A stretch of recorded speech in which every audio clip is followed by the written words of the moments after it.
How's it going, everybody? Ed Ricker here, outside in Rassy Wicker Park. I've been gone for a couple weeks, and I do appreciate you guys being patient with me, but we're back with season 2.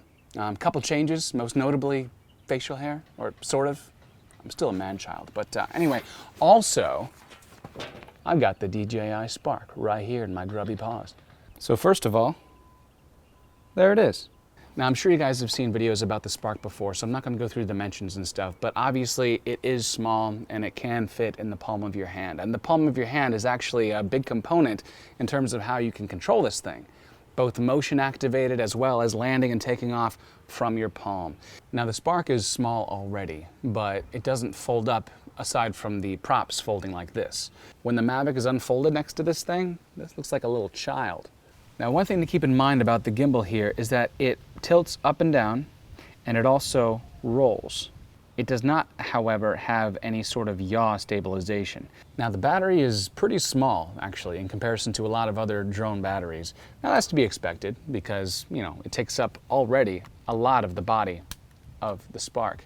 However, it only lasts 16 minutes, and that's considering no wind at a consistent 12-point-something mile per hour speed going forward. You probably won't get 16 minutes. So we're talking a pretty short runtime on this. I did buy the Firmware combo, which adds another battery. It adds this pretty cool bag. It also adds a few other gadgets and gizmos, plus the controller. So if you want to double your runtime without having to recharge between flights, consider either a second battery or the Firmware combo for the Spark. Now, those of you who know the Mavic Pro will recognize this controller. This is a very, very similar controller to the Mavic Pro controller, with the exception of the readout. There's actually no readout on this controller. Now, the Spark can be controlled with your phone just fine, or your tablet if you have Wi-Fi, but the controller itself just doubles everything in size, as opposed to the Mavic Pro controller, which was only maybe half the size of the Mavic Pro. The controller folds out just like the Mavic Pro controller, and the really cool thing that I like is the sport mode switch is right here. Instead of having to toggle it on the side, we actually have a micro USB port here, as opposed to a regular USB port. Now, obviously the controller is designed to fit with a phone, and that's probably how they intended for you to use it. But my phone just doesn't really work that well with the DJI Go app, so what I'm going to do today is fly it with my iPad Mini 4. The iPad Mini actually fits into the arms of the Mavic Pro controller. However, the Spark controller arms do not go out as wide, and it does not fit. This is what you're going to have to do. I like it. I actually prefer that, but it's just one more thing you got to buy and carry. Now, the Spark does have a Wi-Fi function, and when you buy the Spark alone, it doesn't come with a controller. So if you have Wi-Fi on your tablet or your phone, you can definitely control the drone just fine. But if you want added range, you've got to use the controller and then some sort of setup like this if you want to use a tablet. Now, the DJI Spark only records at 1080. It doesn't record in 2.7K or 4K, but more than likely that's just to keep the price down, to keep things manageable. You know, not everyone needs 4K, and honestly, not everyone can edit 4K footage on their computer. Now, the drone does have forward sensors and bottom sensors, but the forward sensors are motion activated and they can actually recognize your hand gestures and stuff like that. So we're going to test that out here in a minute. Let's get this up in the air and see what's going to happen. Okay, so we're out in the field. We're going to press the power once and then twice and hold it. Okay, so I didn't actually know it until now, but the iPad or your phone or whatever you want to connect to the controller does not connect with a cord. It actually connects Wi-Fi. So it connects to Wi-Fi this close, and the remote control connects to the drone with radio frequency, and that's where you get your distance boost. Interesting. All right, looks like I got to do the firmware update. So suggestion number 1, update the firmware before you leave the house. So right off the bat, after downloading all of these things, I'm realizing that I'm having to go back and forth between the Spark Wi-Fi connection and my mobile Wi-Fi hotspot. The main reason why I'm having to go back and forth is because I'm using an iPad that is not connected to a cellular plan. So I'm having to go back and forth between the mobile hotspot and the Wi-Fi of the actual drone. So if you're using a phone, you probably won't have to deal with this. So we're about to start this now. The drone is there, We're recording at 1080, I believe. We're locked at 1080 at 30 frames per second. I didn't realize that. I didn't know that we would actually be locked at a frame rate. I'm not used to that, but again, that kind of just shows that this is really a entry level, sort of like vacation drone, where you're not really trying to be artistic and go through all those functions. You have your shutter speed and you have your ISO, and that's pretty much all the camera options you have. Wow. That's crazy.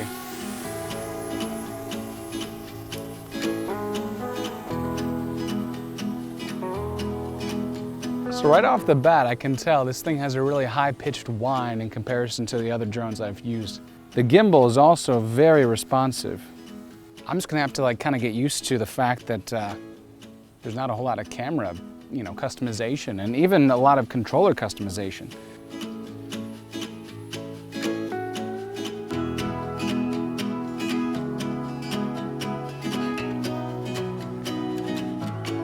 It feels very responsive. It doesn't feel like there's a whole lot of lag to it, but in regular mode, in regular movement mode, it's actually moving really, really slow. Like, I'm not getting above 8 miles an hour with the wind. The gimbal is very sensitive, and I don't see any gimbal sensitivity options in the settings.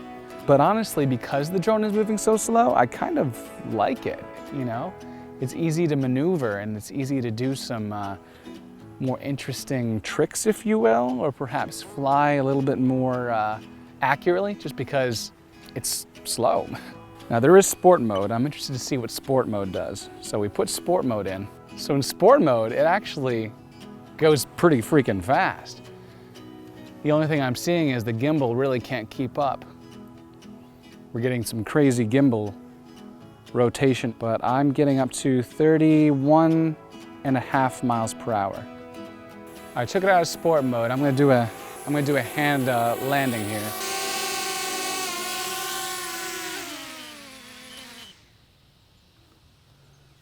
Hey, hey. So I pretty much exhausted this battery. We're down to like 30%. So I'm gonna start charging it, put in the other battery, and this time we're gonna go strictly off Wi-Fi with the iPad. Okay, got the iPad, got the drone. This is all we're using. So now that the drone is in Wi-Fi mode, I am in my tablet here, and I can actually use these two spots on the screen to control, just like normal, the left, the right, the yaw, the throttle, everything. So let's bring it back down, if I can. So if I'm in gesture mode,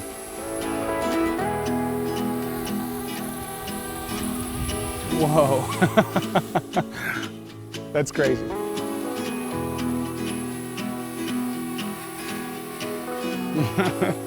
This is kind of scary.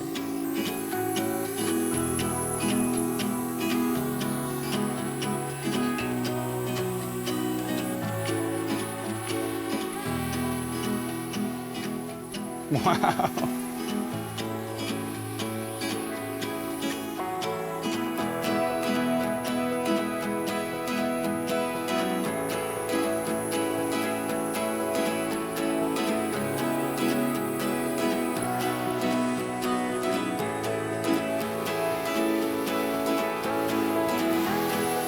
There it is.